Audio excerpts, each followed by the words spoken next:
would like you to go over there if you would now, please. You can even order swivel bucket seats. The feel of success with the magic touch of push-button drive. Remember the days when cars had quirky features that seemed cool but faded away? But what happened to those old car gadgets? From vinyl roofs that peeled under the sun to flip-up headlights that were more trouble than they were worth.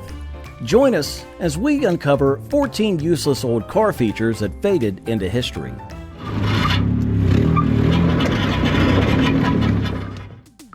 In the automotive world of the 50s and 60s, innovation and style were abundant. One of the quirky yet practical features during this era was the curb feeler. These unassuming devices were attached to the sides of cars and designed to prevent unsightly damage caused by scraping against curbs while parking. Curb feelers were essentially metal springs or wires installed close to the wheels. As a driver approached the curb, these protruding feelers would scrape against it, creating a noise that alerted them to the right distance. The goal was to avoid damaging the wheels or hubcaps. However, despite their good intentions, curb feelers had some drawbacks. They were easily damaged themselves, rendering them impractical in the long run. Models like the Cadillac DeVille sported these curb feelers, but their assistance was minimal. Unfortunately, they often broke or got bent out of shape, leading to their eventual decline. As cars evolved and rear-view cameras became more common, curb feelers faded into history, leaving behind a nostalgic reminder of a bygone automotive era. Curb feelers, though a small part of automotive history, showcase the continuous effort to improve driving convenience and safety. They represented a time when car manufacturers experimented with various features to enhance the driving experience. While curb feelers may have been short-lived and prone to damage, they served their purpose during a specific period in automotive history. Their eventual disappearance reflects the advancement of technology and the ever-changing landscape of the automotive industry. In the 1950s and 60s, cars embraced innovations like curb feelers to avoid curb damage. However, as technology evolved, car phones in the 1980s offered a different kind of connection. Let's explore the era of car phones next. Oh, dear. Oh, darling, where on earth have you been all this time? I was expecting you home much earlier than this. In the 1980s, car phones were very popular. These early mobile phones were not the small pocket-sized devices we use today. Instead, they were large and bulky, often requiring extensive installation in vehicles. Car phones began with a bell system and were first used in St. Louis, Missouri on June the 17th of 1946. The original car phone equipment weighed a hefty 80 pounds, and initially, there were only 3 channels available for all users in the metropolitan area. Over time, more licenses were added, expanding the service to 32 channels across 3 frequency bands. Similar services emerged in other parts of the world, such as Finland's ARP and Scandinavia's Nordic mobile telephone system. Goodbye. Now, that sort of quality is only possible because of the microprocessors. There's a central computer here in Chicago.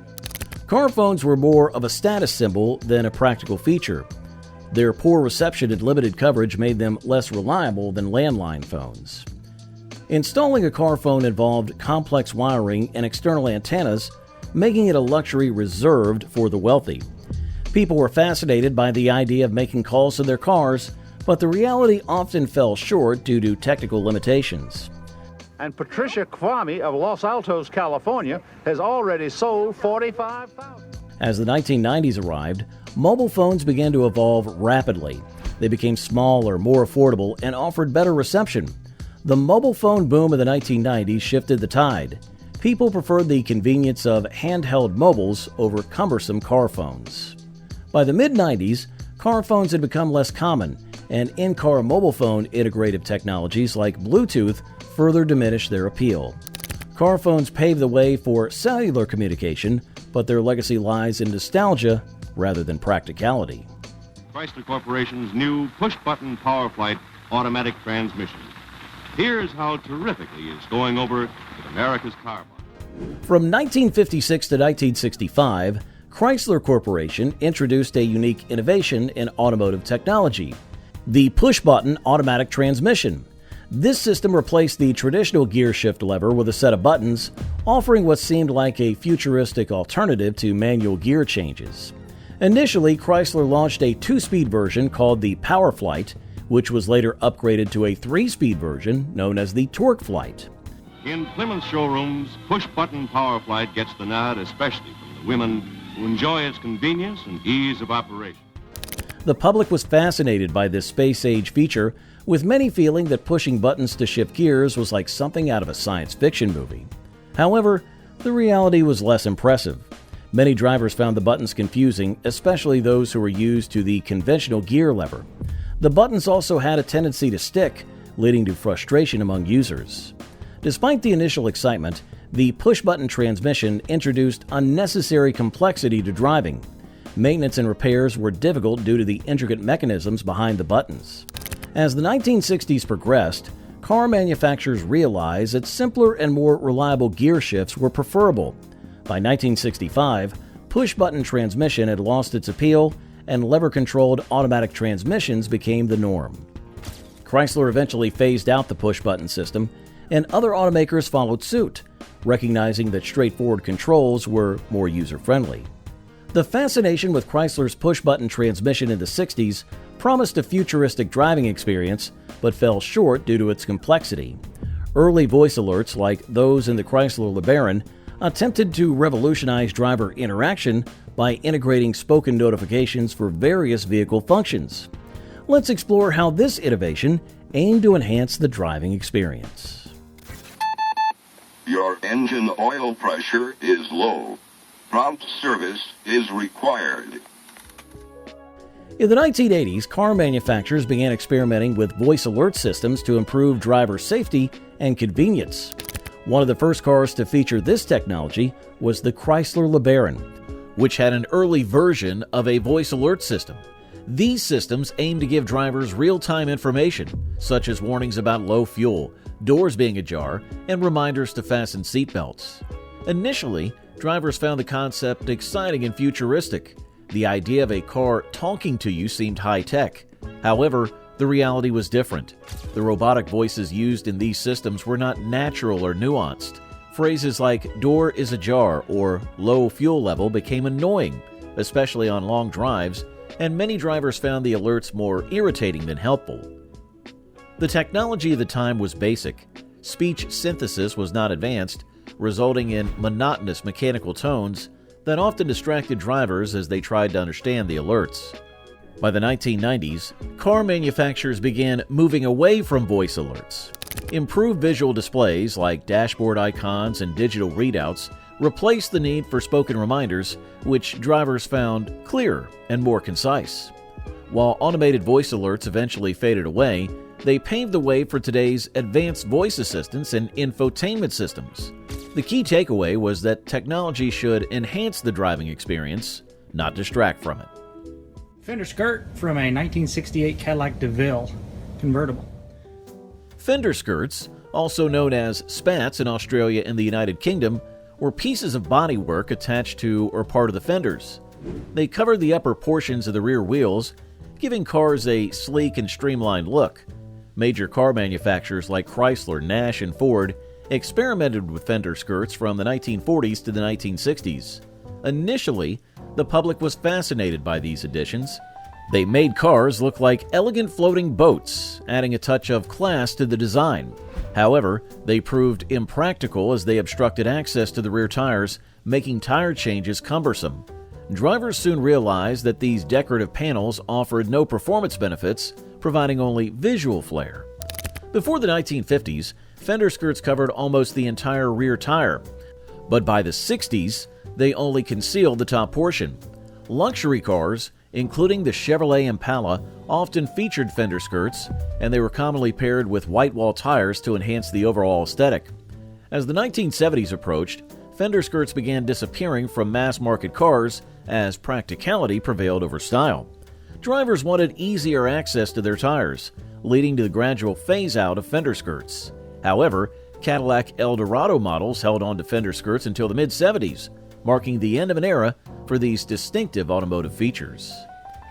From the 1940s to the 1960s, fender skirts added elegance to cars, but they became impractical. Now, what hidden trend revolutionized car design? Let's explore the ingenious concealment of fuel fillers behind license plates. Okay, I've got a 1990 Jeep Wrangler, and one of the big problems is this license plate that it makes it difficult to fuel up. Back in the 1940s and 50s, some car manufacturers got creative with their fuel filler designs. Instead of the usual exposed gas cap, they hid it behind the taillights, creating a secret compartment for fuel.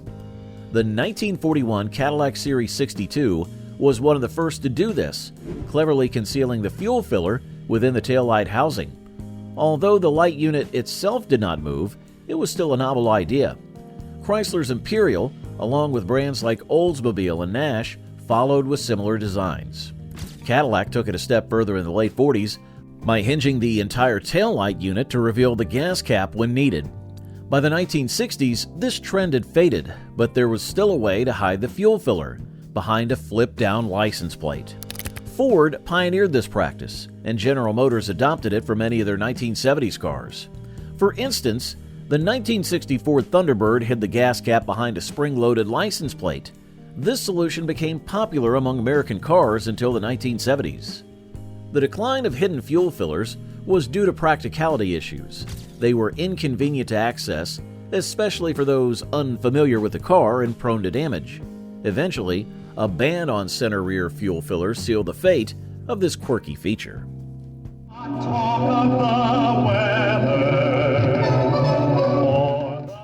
In the late 1950s, Chrysler added a musical touch to their vehicles with the Highway Hi-Fi, a record player mounted under the dashboard. Chrysler introduced the Highway Hi-Fi as an option on their 1956 models, including Chrysler, DeSoto, Dodge, and Plymouth. This system played 7-inch records at a unique speed of 16 revolutions per minute, specifically designed for this purpose. Larger records did not fit in the car, and smaller 45 revolutions per minute ones did not play long enough, so they settled on the 7-inch size, which gave about an hour of music per side. Columbia Records exclusively manufactured these special records for the Highway Hi-Fi. Drivers could enjoy tracks like I'll Take Romance by Percy Faith and his orchestra, or delve into the Great American Songbook with Cole Porter's score for Kiss Me Kate. Historical talk selections from CBS radio series like You Are There were also available. However, the Highway Hi-Fi faced several challenges. It cost nearly $200. The proprietary records limited choices, and skipping was a common annoyance due to road bumps. Chrysler discontinued the Highway Hi-Fi after just 2 years. The allure of portable audio systems and the promise of skipping-free experiences likely contributed to its demise. Still, for a brief moment, vinyl-loving drivers had their symphony on wheels. Up front, it's a car with an efficient 6 or V8 available. You can even order swivel bucket seats. Now that's cool. General Motors introduced swivel seats in their cars between 1959 and 1973. Imagine getting into your car and, instead of awkwardly shuffling in, the seat smoothly turns to face the door. This makes getting in and out much easier. Swivel seats were not entirely new, though. In the 1950s and 60s, luxury Chrysler models like the Dodge Royal, DeSoto Adventure, and Chrysler 300F had similar features. A leveler allowed the seat to swing out, making entry and exit simple. These seats replaced the older bench-style seats but required enough space to rotate, so two-door cars without B-post were ideal for them. Between 1973 and 1977, GM cars like the Chevy Monte Carlo, El Camino, Chevelle, and Oldsmobile Cutlass had swivel bucket seats that not only slid but also spun. This added a bit of flair as you stepped out of the car. However, these seats had their drawbacks. They were mechanically complex and often failed, and the swivel mechanism took up valuable space, making passengers feel less secure. By the late 70s, practicality led to their decline. In 2008, Chrysler brought back swivel seats in its Town & Country and Grand Caravan minivans. The second-row swivel-and-go seats could turn 180 degrees, perfect for family conversations or picnics. However, this option replaced the popular stow-and-go feature, making it a tough choice for buyers. Chrysler discontinued swivel seats in 2011. Imagine cars that automatically protect you when you step in. But what happened when airbags took over? Let's explore how automatic seatbelts gave way to this groundbreaking safety technology. The problem is, most people forget to put the lap belt on, so of course they're not nearly as well protected. In the late 70s, automakers introduced automatic seatbelts as an innovative approach to enhancing vehicle safety. These unconventional restraints were designed to automatically encircle passengers when they closed the car door, aiming to promote seatbelt usage without relying on manual buckling by drivers. However, the execution of this idea fell short of expectations.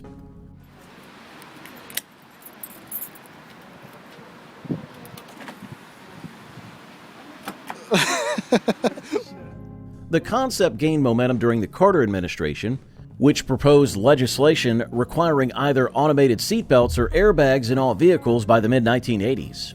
At that time, seatbelt usage was surprisingly low, with less than 20% of people bothering to wear them. Automakers were faced with a choice: invest in costly airbag technology or opt for more affordable passive restraints. Many chose the latter, leading to widespread adoption of automatic seatbelts.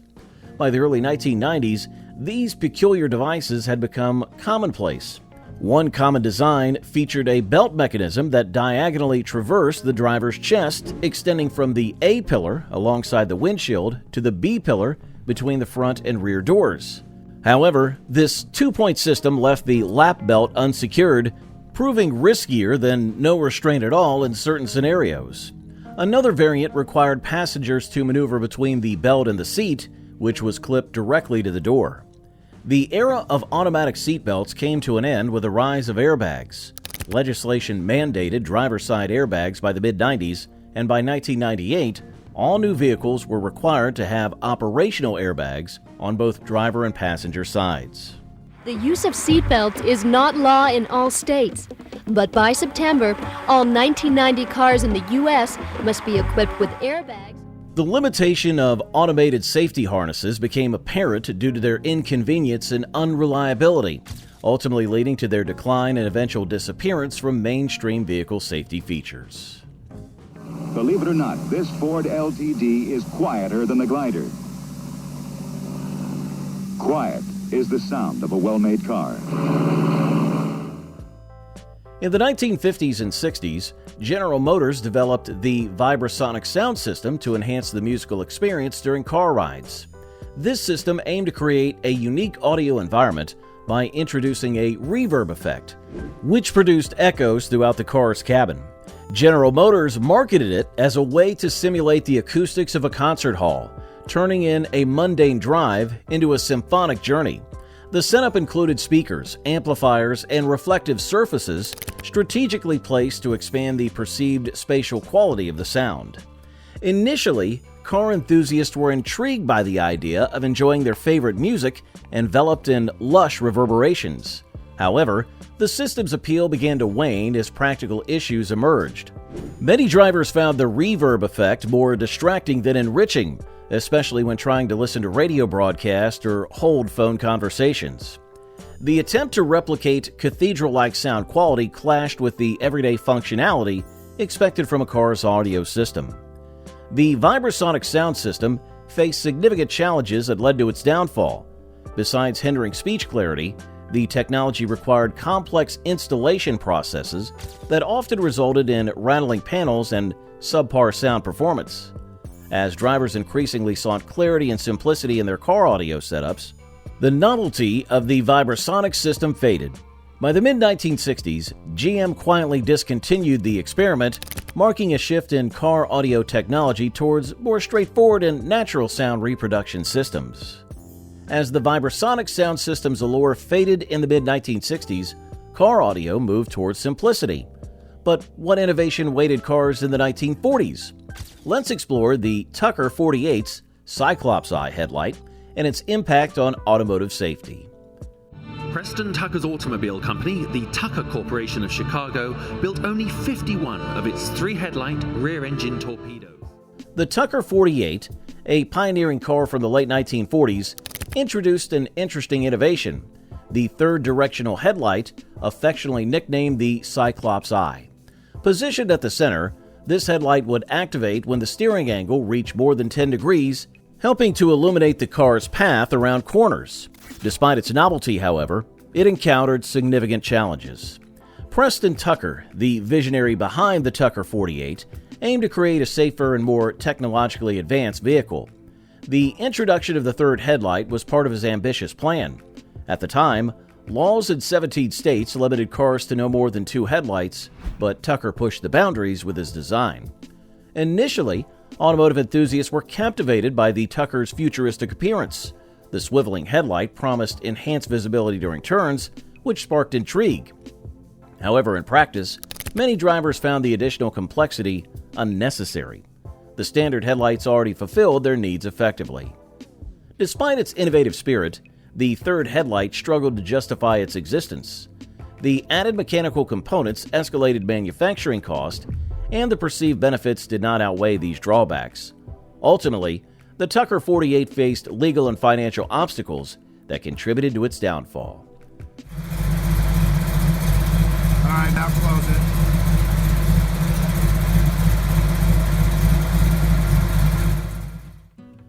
During the 1960s to the 1980s, hideaway headlights, also known as pop-up headlights, added a touch of mystery to car designs.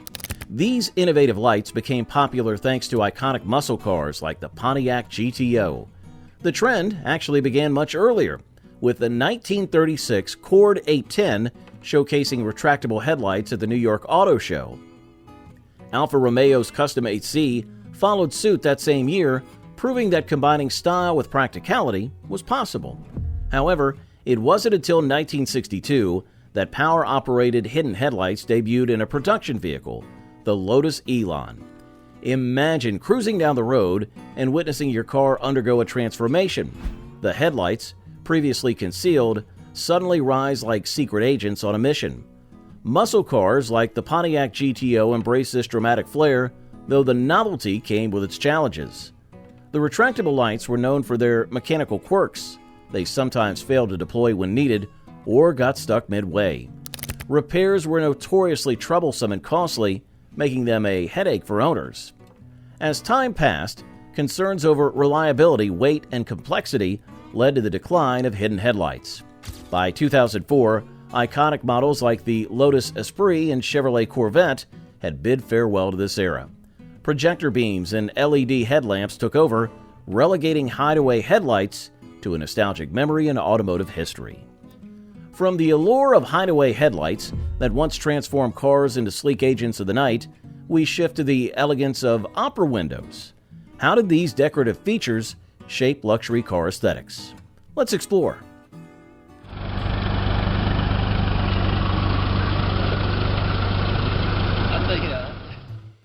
Opera windows, popular from the 1970s through the 1980s, were small oval-shaped windows typically found on luxury cars. These windows were designed to add a touch of elegance and sophistication to the vehicles. However, in terms of practicality, they fell well short. The trend emerged purely as an aesthetic choice rather than for any functional purpose. Car manufacturers catering to upscale markets, such as Lincoln, Cadillac, and Chrysler, embraced these decorative features. Positioned near the rear pillar of sedans or coupes, opera windows resembled private boxes at the opera, hence their name, evoking a sense of exclusivity. Despite their stylish appearance, opera windows did not offer any practical benefits. They didn't improve visibility or aid in ventilation. Instead, they disrupted the smooth, streamlined look of the car's design. Moreover, they were notorious for issues such as leaks and rattles, which detracted from their appeal. As the 1980s approached, consumer preferences shifted towards more practical features in vehicles. Car buyers began prioritizing functionality over decorative flair. Consequently, manufacturers phased out opera windows in favor of larger, uninterrupted glass areas that provided better visibility and a more modern aesthetic. There was no standardization for other controls. Car makers put the light switches where they wanted. My Model A has them in the center of the steering wheel. Back in 1927, automotive designers made a notable change to car interiors by relocating the dimmer switch from its original dashboard position to the floor. This innovation allowed drivers to control their headlights' high and low beams using a foot pedal, freeing up their hands to stay on the steering wheel. Instead of a convenient lever or the steering column, drivers had to reach down to a pedal near their feet. It was kind of like playing a game of Twister while driving, a bit unconventional and challenging. Several car manufacturers, including Ford, Chevrolet, and Chrysler, adopted this unique design feature. However, drivers had mixed feelings about it. While some adapted to the foot-operated switch, others found it awkward and inefficient. Moving your foot off the gas pedal just to adjust headlights wasn't always practical. By the 1970s, automotive engineers recognized the limitations of the floor-mounted dimmer switch. They introduced a more user-friendly solution, moving the switch back to the steering column. This change simplified the process of adjusting headlights to a simple flick of a lever, enhancing both convenience and safety during driving. Ultimately, the foot pedal dimmer switch faded into history as automotive technology progressed. The shift to the steering column mounted switch offered drivers a more smoother experience without the need for foot gymnastics. Practicality and safety prevailed over nostalgia, marking the end of an era in automotive design evolution.